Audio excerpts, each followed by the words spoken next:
I think we competed against a very talented, tough James Madison squad. I think anybody who knows James Madison knows that I think 4 or 5 of them are on preseason pick all conference. I mean, they're a handful.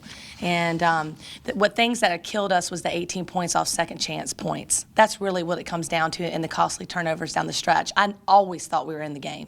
Even when we called timeouts, we responded and we got back in the game.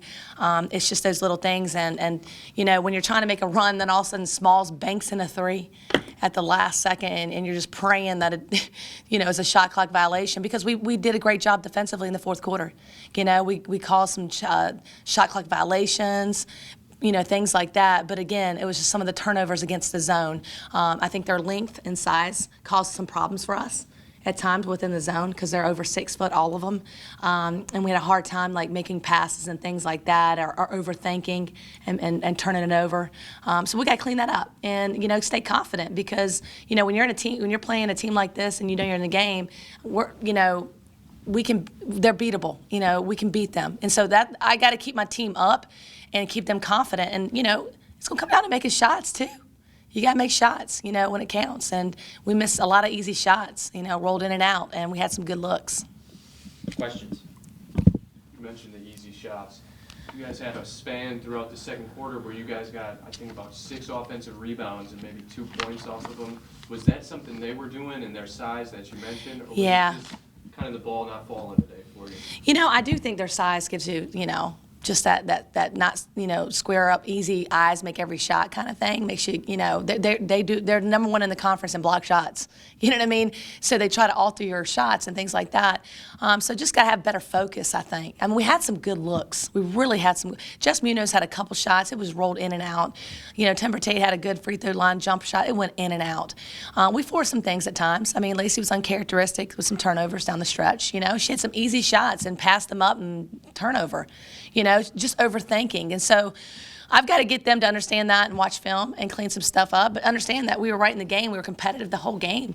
You know, and again, can't give up second chance points. I mean, you can't give up that many points against a very good team like that. So, but I think that down the stretch, we tighten that up. I mean, I think that would change in defenses and really, you know, forcing them to shoot bad shots and tough shots and have shot clock violations. That's a big deal for us.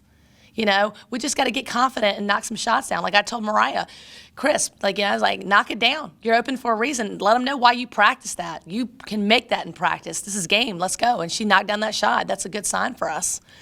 And then Ayanna, she, you know, she got sick to the end, and so that kind of hurts you because she gave us a little spark, you know. So, you know, it's unfortunate we lost the game because I felt like we battled, and I always felt like we were in it, and I felt like we were going to pull away down the stretch. You know, I was very confident with that, but I think that the second chance points and the turnovers really will haunt us. When you look at Ayanna and Mariah too, when teams set up in the half-court offense, it's at times that size that they lack can kind of be a difference. Is that something you're going to have to kind of tweak? Or is it something where you got to try to hide them on defense to where they don't become a liability? Yeah, one thing that their strength is they can turn people over. You know, if we press and get after it, and you saw that. But then all of a sudden, if you're going to play them, you know, a certain defense, you got to be careful. Will they see the mismatches, and will we have help? So we're talking about those things. We work on that in practice. If that does come, we talk about the help and the rotation and what we can do to dig down and help out. So we're aware of our weaknesses, of course. But I felt like they really battled and played hard defensively. I felt like, you know, the fourth quarter, I mean, we forced some tough shots for them. And then they made some tough shots. I mean, my gosh, you bank a 3 in, you know, and then you could have cut it to 2 possessions. So I just kept saying, keep fighting, keep battling. And they did. It was a game of runs. It was kind of up and down. They'd go up 10. We called timeout. Our team would come back in the game. So we just got to get over the hump and stay confident. You guys held Kamai to 6 points in the first half. Yeah. She ends up finishing with a game-high 20. What was it that you guys were doing in the first half that kind of worked? And is it just, I mean, when you have a player like that, there's not a lot you can do. We try to put a lot of different people in her, you know, and I think it worked. But again, you kind of run out of gas. She's a tremendous player. I mean, she's a WNBA future player. I mean, you got to give her credit. I mean, she'll be in the WNBA. You know, and we just try to do everything we could to, you know, get her off balance, and we did that the first half. And in the early third quarter, that she really started to take over, and that's what she does. And then she made some tough shots. But again, I feel like, there were some good things I saw with us defensively in the fourth. We got to really execute in the zone and get some things that we want. We got to clean up some things. That's on us. We got to clean up some things against that zone for sure. I got to interview Jennifer Palmatier, and I know you talked to the fans and all of us at the end of the game.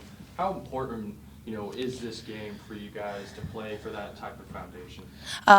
It's incredible.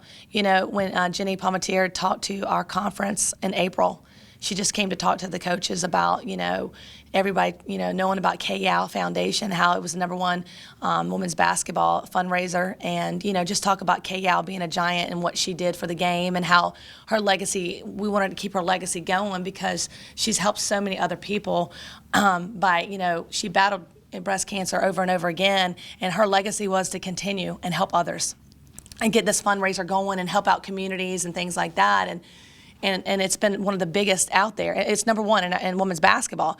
What I thought was really cool is that the fact that when they did talk to the coaches and us, is that I had a chance to talk to all the coaches within our conference and try to get everybody to be all in and talk to their athletic directors and everybody and get everybody all in. And it voted was yes. So we're the first conference to do it. So that makes me feel very happy that, we're the first conference that has everybody all in with the KYAL initiative. And hopefully other conferences will get involved because it's a pretty big deal what this foundation does to help others in the community. So it's a special day. It was the first kickoff of the KYAL event, and I'm glad that, we had a chance to do it in January because usually it's in February. So, I think we battled. We just came up short. I wish we could have pulled this one out, just because our survivors, it was very emotional at the beginning of the game.